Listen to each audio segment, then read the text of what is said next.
Okay, we are back with the second part of the lecture of Tuesday. We are talking about the historical development of the French state, and this is the fourth important cornerstone of the environment of any political system. History affects the working of the political system, affects how the political system today looks, and affects the relationships between the authorities and the principles and constitutional shape of the state, and many things in any political system in the world.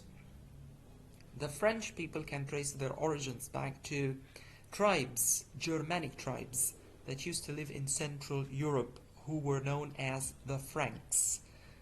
The Franks, or the Frankish tribes, were mentioned in the Roman records for the first time in the 3rd century AD. There used to be some scattered tribes that lived in Central Europe. They were not unified under a single kingdom or union until the year 481. King Clovis, who was Frankish, managed for the first time to unite all the Frankish tribes under his leadership, and he founded a royal dynasty that came to be called the Merovingian dynasty that ruled France, or current-day France, until the year 751. Upon his death, the kingdom was divided into 4 parts, but the dynasty continued in existence. In the year 800, Charlemagne, who was another king of the Franks, managed to found a big, important entity in the history of Europe that came to be called the Holy Roman Empire. The Holy Roman Empire. And we have to pause here for some moments in order to know some information about the Roman Empire, in order to be able to grasp what happened at the time of Charlemagne and what happened after he died, and how this is related to the history of 2 of the most important European countries, Germany and France. In fact, Rome as a city and as a civilization was founded in the year 753 before Christ. In the year 509, Rome became a republic with a constitution and laws, and it became ruled by senators. In the year 45 before Christ, Julius Caesar declared himself supreme ruler of Rome, and he ended the republic, but he was assassinated the following year, and because of this the civil war began. It was not until 27 BC that Octavius, the important and the famous military hero, appointed himself the first emperor, and by this the empire began. In the year 306, Rome became a Christian empire under Emperor Constantine, who declared Christianity as the religion of Rome. In the year 395, Rome split into eastern and western parts, and this split lasted for about 10 centuries, as we are going to see. In the year 476, Rome was invaded by a Germanic barbarian tribe, which spelled the end of the Western Roman Empire. So the Western Roman Empire ended in the year 476. The Western Roman Empire was not resuscitated or was not reinvented or recreated until the year 800, when Charlemagne, the one whom we are talking about, managed to revive the Western Roman Empire in the form of an entity called the Holy Roman Empire that began under his rule. Other scholars consider Otto I, the emperor of current-day Germany, as the founder in the year 962. In the year 1453, the Byzantine Empire ended as it fell to the Ottomans, or to the Turks. In the year 1806, the Holy Roman Empire came to an end due to the Napoleonic Wars. So what we are talking about now is that Charlemagne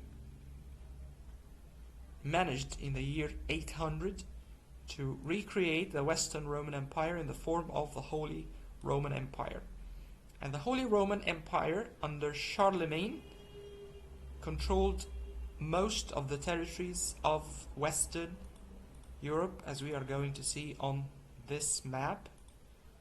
This is the Frankish, it is also referred to as the Carolingian Empire, at its greatest extent at the year 814 under King Charlemagne. And as you see, it controlled most of the territories of Central and Eastern Europe, a part of Italy, northern Italy, the northern half of the peninsula, but not Spain and Portugal. So France here in this part and Germany in this part were two important parts of the Holy Roman Empire. But after the death of Charlemagne's son, this big entity that was also called Francia, after the Frankish tribes, this big entity, Francia, the Carolingian Empire, disintegrated into three parts: an eastern part, and a central part, and a western part. The eastern part came to be known afterwards as Germany, while the western part came to be known later on as France, while the central parts, the parts in between, were subjugated either to the western state or to the eastern state, were subjugated by either France or Germany later on. After this, a very decentralized state with a strong feudal system was created until the year 1190. In that year, another king declared the current day kingdom of France. His name was Philip II or Philip Augustus. Among the most important emperors of France were Louis XIV and Louis XVI. Louis XIV, who called himself the Sun King, created a very centralized state with a bureaucracy that was professional, that was different from the aristocracy, and he gave France most of what it is today. He considered himself the heart and the soul of the state, and he had a very important saying that read, "I am the state." Louis XV inherited the throne after the death of Louis XIV, and he ruled for 6 decades, a very long time. And one of his famous sayings was, "After me, the deluge." The Ancien Regime. The system that used to exist before the French Revolution took place in 1789 came to be called historically the Ancien Regime, or the Ancient Regime. This regime was made up of 3 classes, or rested on 3 classes. So society under the Ancient Regime was divided into 3 classes. They were called estates, or simply states. And there was a kind of parliament, or a kind of an assembly that used to be convened by the king when the king wanted to take important decisions, or when the king wanted to finance his wars, or when he wanted to collect more taxes from the people. He would convene this entity, some form of a parliament that came to be called the States General.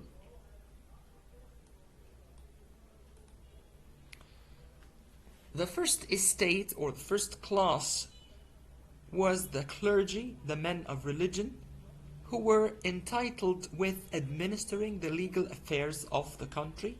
The second estate was the nobility, which executed the wars of the king. They were responsible for fighting the wars of the kingdom. And the third estate was the commoners, who financed the state through the taxes that they used to pay to the government. And they were representatives for each of these three estates.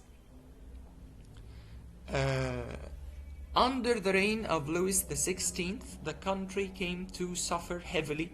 It was heavily indebted because of the wars. King Louis XVI wanted to increase the taxes. That's why he convened a parliament in the year 1789. The system of reaching a decision in the Estates General was a block voting system. This meant that each estate or each class or each delegation used to vote as one block. This meant that it was usually the case that the commoners were influenced or were defeated by the other two conservative classes, the nobility and the clergy. But in the convention of 1789, or in the parliament of 1789, the commoners said, we are not going to pay more taxes unless there was a new system of election or a new system of reaching decisions in the parliament. And that was the system of individual voting. The king relented and they controlled that parliament, and they demanded a constitutional monarchy, and the king agreed to their plan. And a system of constitutional monarchy was created in France in that year, just like the system of restricted constitutional monarchy in the United Kingdom. The new constitution was drafted. The preamble of that constitution held the title, The Declaration of the Rights of Man and of the Citizens, which enlisted some of the most important and inalienable human rights the history has ever known. But a small group of radical politicians that came to be called the Jacobins did not like the new shape of the kingdom, and they favored abolishing the monarchy altogether. They took control of the capital with the help of the poorest classes of France, and they stormed the gates of the Bastille prison on July the 14th, 1789, ushering in the start of the French Revolution. The Jacobins managed to oust the king in the year 1792, and there was a parliamentary election in that year, and radical elements managed to control the parliament. The seating of the members during that parliament reflected political positions. Those people who sat to the left of the Speaker of Parliament or the President of Parliament were the more radical elements, the Jacobins. Those who sat to his right were the conservative elements, the forces that were loyal to the monarchy. Those who sat in the middle were those who had moderate political positions. And from this type of seating, the notions of the left, the right, the center were created. The king was then, King Louis XVI, was then put on trial in front of Parliament, and he was sentenced to death, and he was executed along with his wife. For the next 2 years or 1 year and a half, there was a very brutal regime that was created. Those Jacobins created a system that came to be called the Committee of Public Safety. It was made up of 12 members from among their ranks. They centralized the power in their hands. This 1 year and a half came to be known as the Reign of Terror, because thousands of people were executed at the guillotine, and this was the tool that was used for executing prisoners during these times in France. Thousands of people were killed by the Committee of Public Safety because they were considered enemies of the revolution. In 1794, the more moderate elements managed to control the regime, and the first thing that they did was executing the Committee of Public Safety, and another government was established that came to be known as the Directorate. Parliament would elect 5 directors to run the affairs of the country, but it was not a very important or a very significant political system, and instability prevailed until General Napoleon Bonaparte, who was a military leader, grabbed power in a coup d'etat in the year 1799. He ruled until 1804 as the first consul of France. Then he declared himself the Emperor of France. He brought a big degree of political stability to the system. He enhanced the centralization of power. He introduced a lot of important things in the political system. He enhanced the bureaucracy of France and so on. He waged a number of wars, though, in Europe with his neighbors, among the most important of which was his war with the Kingdom of Prussia, or the Holy Roman Empire. But finally he was defeated in the Battle of Waterloo in 1814, and he died a year later.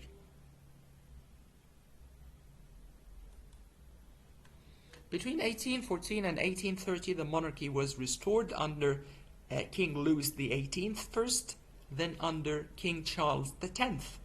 In the year 1830, there was a political movement that toppled the monarchy and replaced it with another monarchical regime that came to be called the July Monarchy, under King Louis Philippe, who ruled under the title the Citizen King.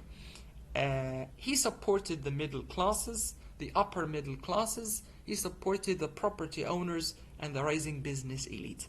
And of course, this dismayed or angered the lower classes in French society, specifically the working class, who staged their own uprising in the year 1848 and toppled the monarchy. And they created a second republic, which was a total failure. It did not last for more than 2 years. In the year 1851, Louis Napoleon was elected president of the republic, and soon he declared himself the emperor of the Second Empire. He brought, again, some degree. By the way, he was the nephew of Napoleon Bonaparte, and he was called Napoleon III. He brought a degree of political stability to the system, but the system disintegrated after France was defeated in the Franco-Prussian War, or the war with Germany. That took place in the year 1870, 1871. France was defeated, and the Emperor Louis Napoleon was captured, and there was a power vacuum during these 2 years. This power vacuum came to be filled by the creation of the Third Republic in the year 1870. In the year 1870, a new republican system was heralded, was declared, a new constitution was drafted, and it was thought at the beginning that the Third Republic would be a short-lived political regime, but it turned out to be the most durable regime France had ever known. It lasted for about 70 long years, from 1870 to 1941. It withstood the First World War between 1914 and 1918. In this war, about 1.5 million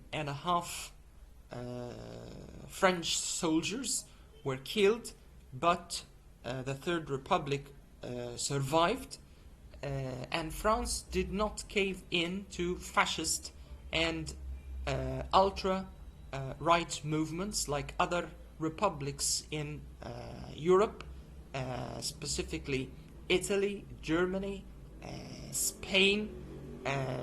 It continued in existence as a democratic political system. It used to have 2 houses of parliament, a lower house and an upper house, but it was not specifically characterized by political stability. About 108 governments were created during the lifetime of the Third Republic, which does not specifically indicate that there was a high degree of political stability in the system. Why did the Third Republic last for so long, despite the fact that it was not supported by many people, and many saw it as an ineffective political regime? Because there was no alternative. Simply, there was no alternative to the arrangement of government of the Third Republic. In 1940, the Second World War erupted and France was occupied by the Nazis. France was divided by the Nazis into two halves, or two zones. The northern zone was directly under the control of the Nazis, and the southern zone came under the rule of a French puppet regime that was installed again by the Nazis, which ruled the south from 1940 to 1942. And from 1942 to 1944, all of France was ruled by the German authority. This period is known in French history as the Vichy regime, because the seat of government of the southern part of France was at the city of Vichy, and this is a city that is located in central France, or in the center of France.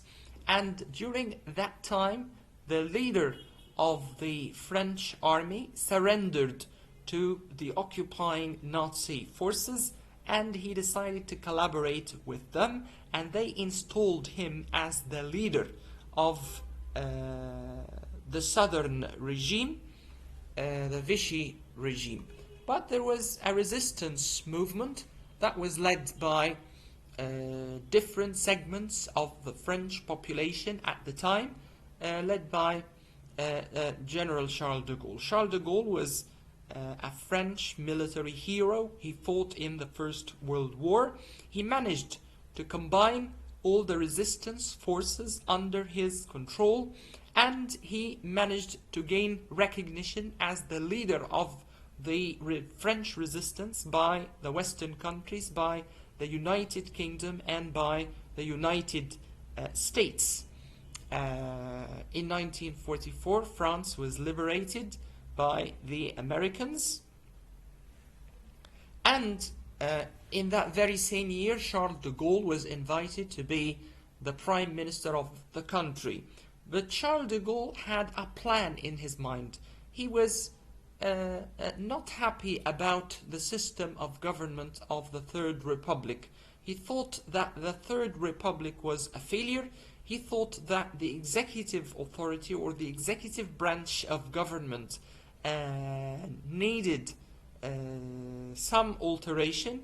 He wanted to strengthen the executive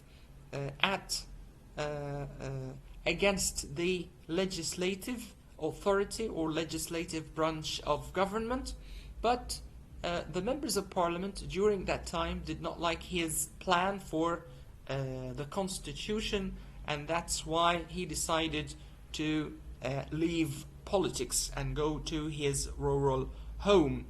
Then from 1946 to 1958, a new political regime was created in France under the name the Fourth Republic. A new constitution was declared, and the new constitution was modeled upon the parliamentary system of the Third Republic. It was a weak regime with a weak presidency. It was a full-fledged parliamentary system. Parliament was the institution of sovereignty, of government, was the most important institution, and it controlled the governments in a negative way. This period that spanned 12 years saw 22 governments form and dissolve, an average of a government every 6 months.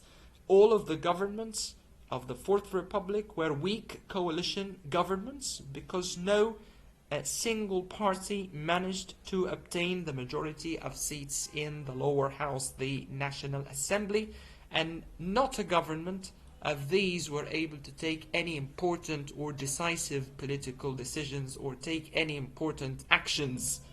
And because of this, a lot of economic and political problems took place, not least among them were the problems of the colonies of France that started to develop movements of independence. And among the most important of these ex-colonies was Algeria, that started a war of independence against France in 1954. But things came to a head in the year 1958. There was a severe political crisis because the military, the French military in Algeria, were faced with a fierce war of resistance, while the leaders in Paris were absorbed by their frictions and absorbed by their conflicts and political maneuvers and so on and so forth. And the governments were not interested in defending the French existence in Algeria. That's why the French military in Algeria declared that if the government in France, in Paris, is not going to pay attention to their wishes, they were going to stage a coup d'etat. They were going to cross the Mediterranean and descend on Paris and occupy the offices of the government and declare, overthrow the system and declare a new regime. The politicians of the time did not have any other option or any other alternative but to resort to General Charles de Gaulle. They went to him and told him that they are ready to cooperate with him, and that they would give him free hand in order to reshape the constitution of France. He accepted this task, and he started to frame a new constitution for the Fifth Republic that was declared by the adoption of the constitution in the year 1958. The new constitution was not like any other constitutions of the world at the time. At this time, the only two famous political regimes or modes of government were the republican system and the presidential system. The system of the fusion of powers, the most important of the countries that represented this system was the United Kingdom, and the presidential system of government, and the United States was the role model of this type of regime. But General de Gaulle created a new and an intelligent system in which the executive had two heads, the president of the republic and the prime minister. The president has got real powers. He is not a figurehead of the state like the case is in other parliamentary systems. He had real powers. And we also had the prime minister who had important powers. The president, one of his most important powers is the power to dissolve parliament, for example, which is a power that is not given to the president in any presidential system. So de Gaulle created an executive that is very strong vis-a-vis parliament, and that was the plan that he wanted to adopt in the year 1946 at the end of the Second World War. But the members of parliament rejected these ideas because the memories of the Vichy regime and the strong and the brutal executive were still fresh in their minds, so they rejected this plan. But Charles de Gaulle managed to have an opportunity to apply his plan in the year 1958, as we've just seen. De Gaulle ruled until he decided to retire in the year 1968, and de Gaulle is remembered for the events of May 1968. During this year, the economic performance of the state was not very well. There were some political problems. The students, along with the workers, factory workers, decided to go on strikes, and they staged very big marches that went through the streets of Paris, and the country or the state came to a standstill. And in order to get out of this situation, de Gaulle declared that he was going to introduce some changes, constitutional changes to the position of the Senate or the upper house of parliament, and he said that he was making this issue a matter of confidence, meaning that if the people agreed to his proposals, he would stay in power, but if they rejected, he would step aside. And that what happened. The people rejected his proposals in the referendum that was that took place in the year 1968, and because of this he decided to leave the presidency. He was succeeded by one of his aides, President Georges Pompidou, who ruled the country from 1969 to 1974. Then President Giscard d'Estaing, 74 to 81, and these two presidents were from the same political grouping as that of President Charles de Gaulle. They belonged to the Gaullist political party, or the center-right of the political spectrum in France. But the year 1981 was very decisive for the French political system, because a socialist president was elected for the very first time. François Mitterrand was the leader of the French Socialist Party, and the French socialists used to be very important and influential in the Fourth Republic before the Second World War. But they became marginalized after that, after the end of the Second World War. So it was a very big shock to the whole world and to the French citizens themselves that François Mitterrand was elected president in the year 1981, and he ruled for 2 consecutive terms. François Mitterrand, when he assumed power, he tried to change the structure of the state, change the role of the state in running the economy, because he is socialist. He tried to introduce some welfare services. He tried to apply the ideas of Keynesianism. He tried to apply the principles of maximum employment by the state, but it turned out that these policies were a failure, and the state started to suffer heavily because of the excess sums of money that it had to pay, and because of this François Mitterrand made a U-turn to the conservative policies in the economy once again. During the early years of his term in office, he tried to collaborate with the communists, but later on he decided to expel them from the government because he changed course. Jacques Chirac again was from the center-right of the political spectrum. He was from the Gaullist party, and the Gaullist party used to be the most important party of the right in France. It changed its name in the 2000s into the Republican Party. Jacques Chirac ruled for 2 consecutive terms from 1995 to 2007. In the year 2000, he introduced a constitutional amendment that decreased the tenure or the limit, the length of the term of the presidency from 7 to 5 years, and he declared that he is the first president to apply this system, and he applied it on himself. So the first term of his presidency started in the year 1995 until 2002, and the second term started from 2002 until 2007.